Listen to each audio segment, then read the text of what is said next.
President Trump and Vice President Vance weighing in on the FBI raids at the Maryland home and Washington office of Trump's former National Security Advisor, John Bolton.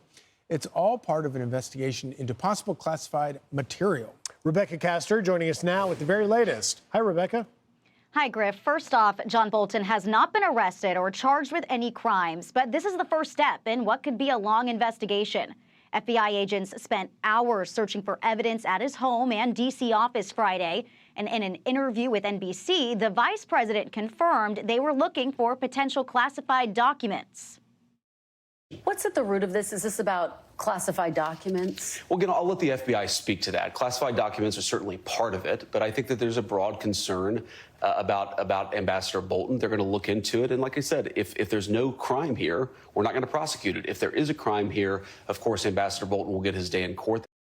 Bolton was fired as Trump's national security advisor during his first term and became an outspoken critic. The president says he didn't know about the raid ahead of time, but can relate.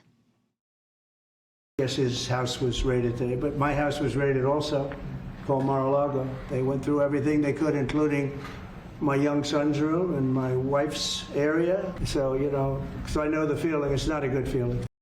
And back in 2022, Bolton had a lot to say about that Mar-a-Lago raid.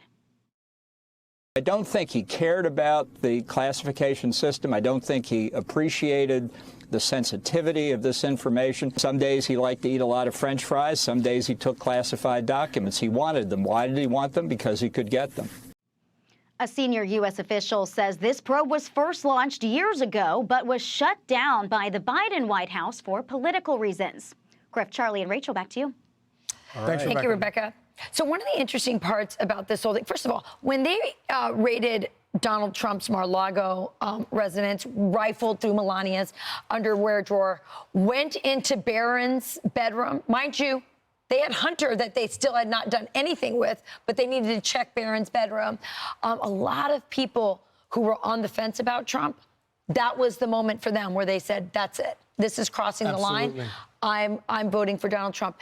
And the left kept saying, well, no one's above the law and democracy. And now we have John Bolton going through this.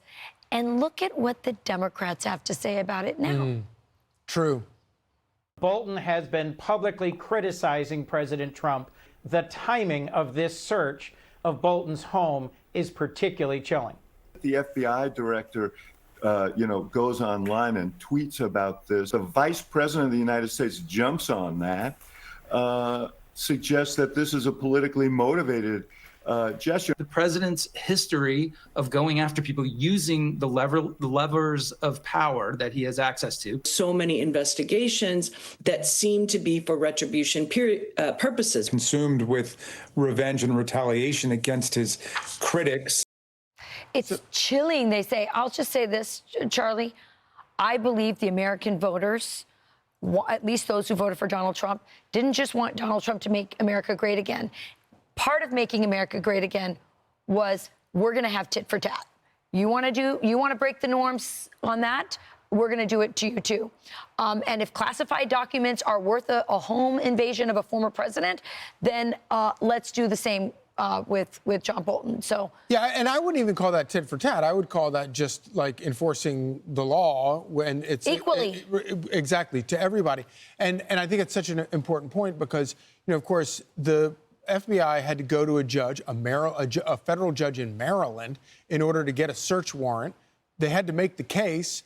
I don't think that the FBI agents and the judge were in league somehow giving bad warrants the way they were in the FISA courts, giving phony warrants to investigate President Trump.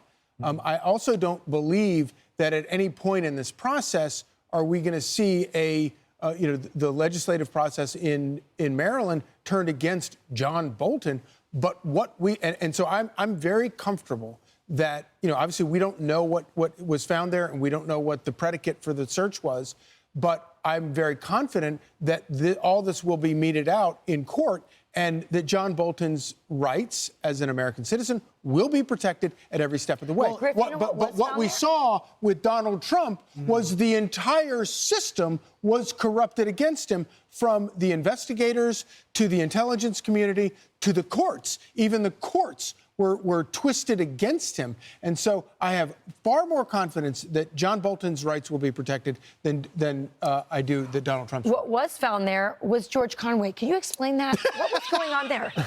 I'm still like scratching my head on that one. I don't know. I presume he's I figured you might have the inside scoop a nearby on this. neighbor who, for our viewers, George Conway, critic also of the president, was sort of live tweeting what was going on. Patient zero of Trump derangement syndrome. But I think both your points are very important. And, you know, when we hear from Congressman Jamie Raskin and others saying this is vindictive, this is retribution, or we hear Senator Coons harping on the timing of it, if you were for the timing and the actual investigation of Trump and supported that raid, you have to also support the raid of Bolton, because we don't know what the predicate was, as you mentioned, for the search, or what they're going to find or not find. And so at the very minimum, they should reserve judgment until we do know the details, because you can't be for one because it fits your political calculus and not for the other because you don't like what happened. And to be fair, with Bolton's book, which is, I think we're assuming this has something to do potentially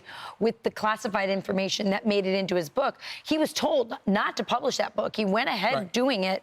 And so we'll see what happens. Also, he was coming from a foreign trip. So, you know, what is he doing with the classified information? I know he's been making money abroad, we've been told.